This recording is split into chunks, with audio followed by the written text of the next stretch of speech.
You can all feel it. You can see it. And you hear about it wherever you go now. We live in dead America. How do we reconcile the wrongs in America? I'm Ed Waters, and I'm your host of Dead America. Join me as we dive deep into the great divides, the misunderstandings and confusion that plagues us here in Dead America. Let's have us a look.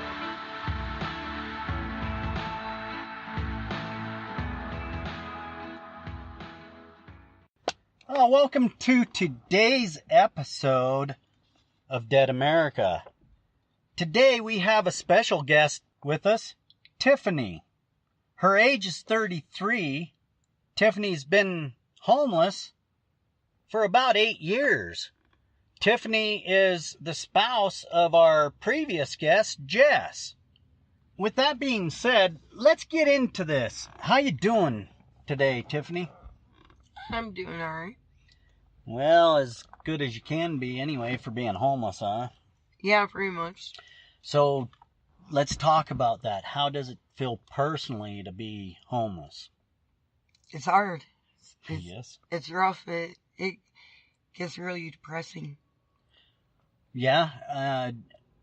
Is there anything that bugs you the most about the whole experience? Just really trying to get by day without being harassed, you know? That's a big key, harassment, to being homeless. Yeah. Us males, you know, we can say F you and we don't really care much. I don't know how it is to be a female and be homeless. I know I've been homeless and it felt like crap.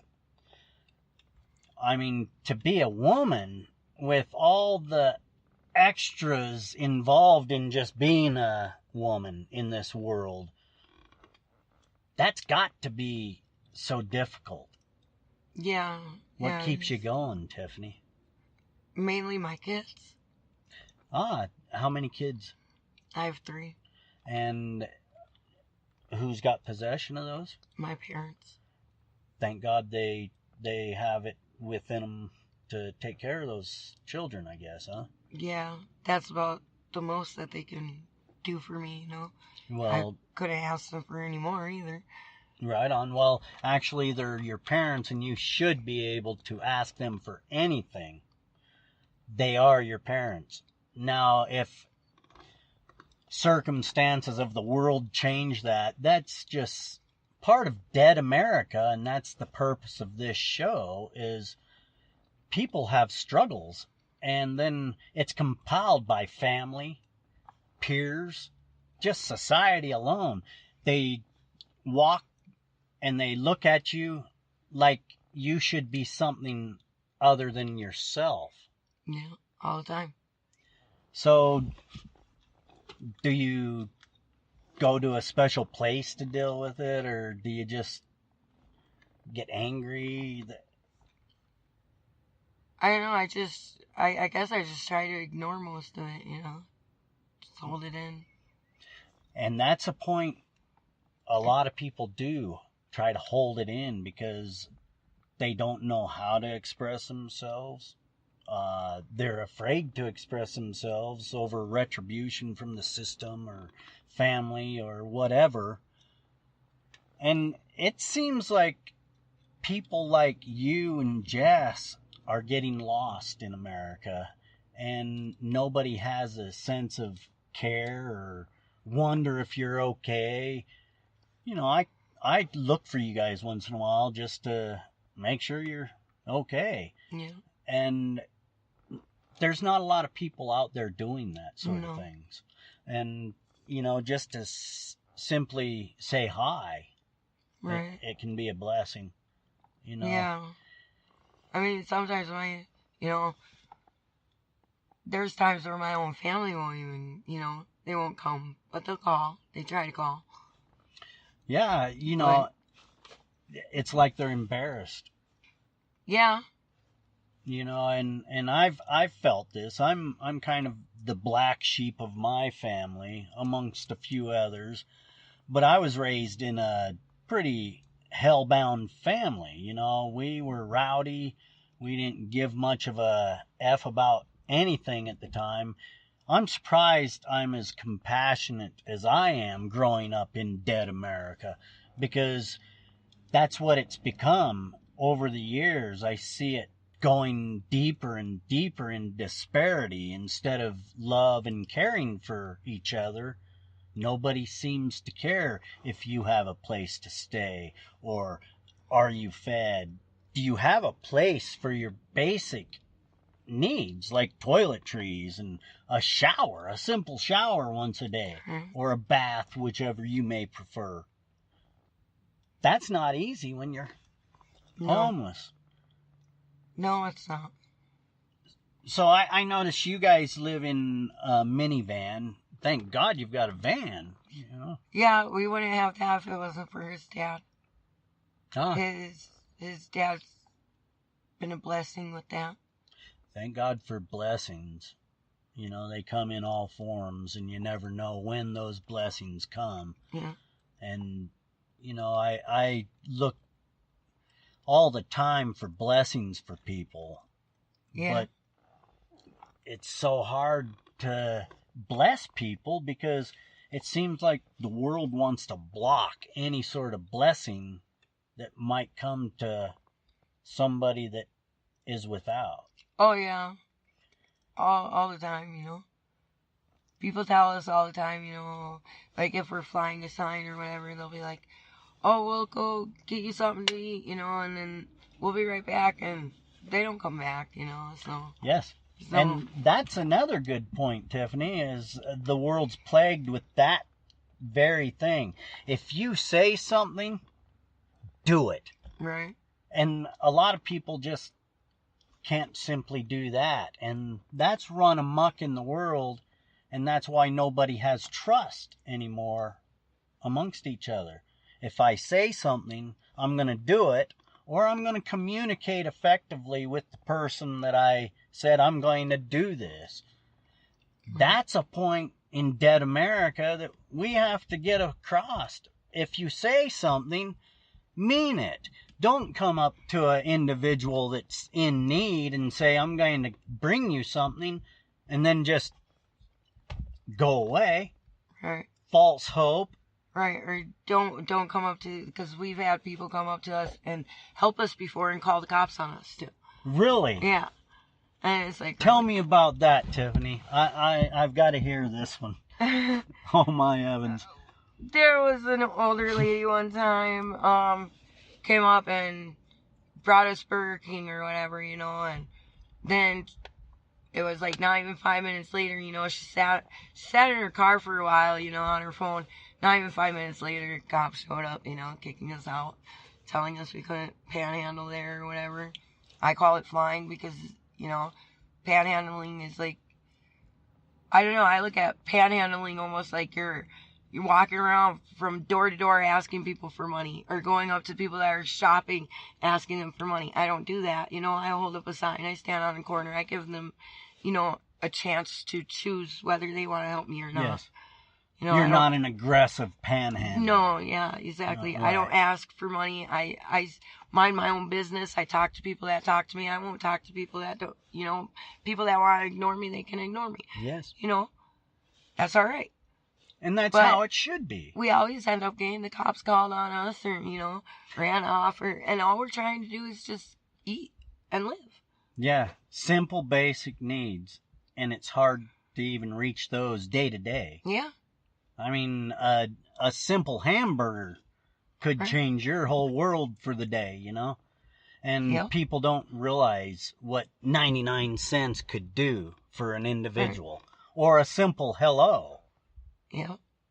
As a homeless person, I know you get camaraderie here in the campsite from other people here and there, because it seems like within the homeless community there's always that fellowship, Yeah. because there's an active struggle and you're all part of it. Right. I've noticed that with most homeless people that I've come across. If you need something worse than they do and they have it, they'll literally give it to you. You Yes. know, if you need the shirt off their back, they'll give it to you. You know, the coat I'm wearing right now was given to me by another fellow homeless person. Yeah. You know, so I mean, a lot of my stuff that I have was given to me. Yes. You know, and it seems That's like the beauty of it. It seems like homeless people have more compassion and more care for other people than the people that actually have that's able to help. Yes. They don't need a lot in life Yeah. to be happy. Right. They drive by, they tell us to get a job, they tell us, you know, they run us down, and it's like our lives are hard enough. Yes. I mean, I don't want to be out here on the streets away from my kids. Yes. No, I want to be with my kids. Yeah. You know, I want to be able to provide birthdays and Christmas for my children. Yes. But I can't do that. Well, I'm a homeowner, but you see me, I dress very simply. Yep. I'm comfortable like this. I love to be natural and just down to earth. And yet, even myself, I can be walking along and get those shouts that, "Hey, you bum!" Dude, you have no clue to what you are talking about. The preconceived notion of some idiots out there, it's just adolescent nonsense. And that's what we've got to change. Dead America has forgotten people, and we need people to be heard. You need to feel that you've got a worth, a value, because your story is unique. It's got a zest that nobody else can tell, because everybody's been through this unique life. Struggles come in many, many forms. Right. And for us to sit here and judge each other when we don't even know one another, that's wrong. Right. Love one another, lift each other up. I often say, don't be a putter downer, be a lifter upper. Don't take advantage, give advantage. And that's how I try to live my life, because I've been homeless. I've been a drug addict. I've been an alcoholic. I've watched people die on the street, in homes, without care or worry. There's a dead America happening, and we need to change this. Yeah. Do you have any hope for the world? At my point of view and everything I've been seeing going on, you know, I have very little hope. There's very little people that are caring out there anymore, you know. Yeah. There's not many. It is turning into dead America, that's for sure. And that's the purpose of this show, is to bring stories about people, places, things, you know, the influences that are changing the world in a negative, and people out there trying to change things in a positive. Like myself, I want to change the world so everybody has purpose. Everybody has hope. Myself, I get tackled so much just because I want to help people. And it seems like it's a struggle. If you want to do a non-profit, they want to stop you. They don't want you to help individuals. So all of these non-profit groups, it seems like they're actually for profit for administrative cost instead of reaching the very individuals they say they're going to help. Right. Do you find that when you reach out for help? Yeah, a lot, you know. A lot of places I've heard, oh, we don't have enough funding, or, you know, or there's, you know, it's always like they either have no funding or there's not enough room, or, you know, or, I don't know, it's, yes, you know, you get dirty looks, you get looked down. People that are even there that are supposed to be helping you, like, you know, these churches that serve meals and the people that serve the meals, you know, they're there serving you, you know, not to look down on you or judge you, but yet they do. Yes, that's interesting. And it just makes you not want to go there, you know. Right. Well, I've eaten out of missions, soup kitchens, and I've been where I needed to ask for gas. I was in Ogden, Utah, and I reached out to the mission there. They fed us. Wonderful. I enjoyed the meal. And he said, well, if you want money, you're going to have to clean up the parking lot or bring me a bag of garbage. All right, I'll do that. And he gave me $5 for gas for one 55-gallon bag of garbage. There's always those terms placed on help, you know, and some people can't do that. And they're looked down upon because they can't. And we need to change that, where we need to see people for what is truly within them and not what is beyond them. Yeah. Dead America's getting wider, growing. It's a struggle. Yeah, it's rough. I mean, we're all out here for different reasons. We all have our own stories. Not all of it revolves around, you know, crime and drugs like everybody is thinking. Yes. Everybody that I've met that was homeless, we all have a different reason why we're out here, you know. That's Loss right. of a job, not being able to find another job, not being able to get work because of being homeless, abuse, running from Big time. abuse, Yes. you know. In many forms. Yeah. You Yes. know, there's always a different story to why somebody is homeless. It's not because of drugs and alcohol. That's right. Or, you know, it's not because of that. Right. You know, a lot of us don't even do that, you know. Right. There's some that are. There's some that are. Don't get me wrong. There's some underlying that do. Causes. Yep. But did they become homeless for the drugs and alcohol, or were they homeless before they started doing that? Did they start doing that because of them being homeless? I mean, being homeless can pull you into drugs and alcohol because you can't see a way out, because you're not getting help, you know? Interesting. Yes. Because of the depression. It's an escape, you know? That's what most drugs are really for, is to escape. You know, I've been addict of many drugs, right. But I was blessed. I was able to see light on the other side, and I strive for perfection, even though I'm far from perfect. I'm the biggest sinner in America, the world, because I believe I'm a sinner, and I'm far from perfect. How can I judge somebody else if my own thoughts are impure? Right. And that's where we need to bring it back. Not everybody in Dead America has been put there under their own circumstances. Exactly. Some of us are veterans. There's a lot of veterans out here. Yes. And it's because of mental yes. stuff, PTSD. You know, I'm homeless. You know, I lost my house and everything I went through. Being abused, my daughter being murdered, you know, and me losing my apartment for it. You know, I didn't even do it. Yeah. But yeah, I lose my place. I get kicked off of, you know, HRA, you know, for it and everything. What is that? You know, it's almost like, this program that people can get on where they pay part of your rent and your rent is reduced by a third. Subsidized housing. Yeah, like subsidized All unit. right. Yeah. So I get kicked out of subsidized units for her being murdered. That's, you know, I didn't do it. Yes. Why am I being accountable for it? Right. But no, I'm being put on the streets. An association. Exactly. That's right. You know, a lot of people are victim of that. Right. And then at the time I have an 18-month-old son.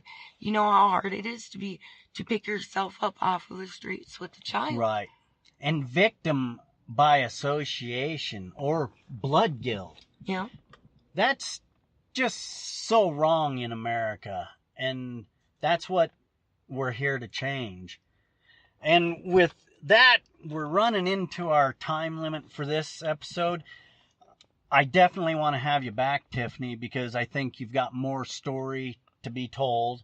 Oh, I've got a lot. I want you to spread the word about Dead America and get people on board. Let's tell their story. Let's get people heard. And let's start coalescing to change Dead America into a live America again. Yeah. Greatness can be if we all believe. Exactly. So with that being said, our guest Tiffany, if you can help, reach out. Help her. Look at the comments in the section below. You'll find out the information you need. I want to thank you for being here, being part of Dead America, and make sure you join next time when we bring the next story of Dead America right to you. Ed, Dead America, out.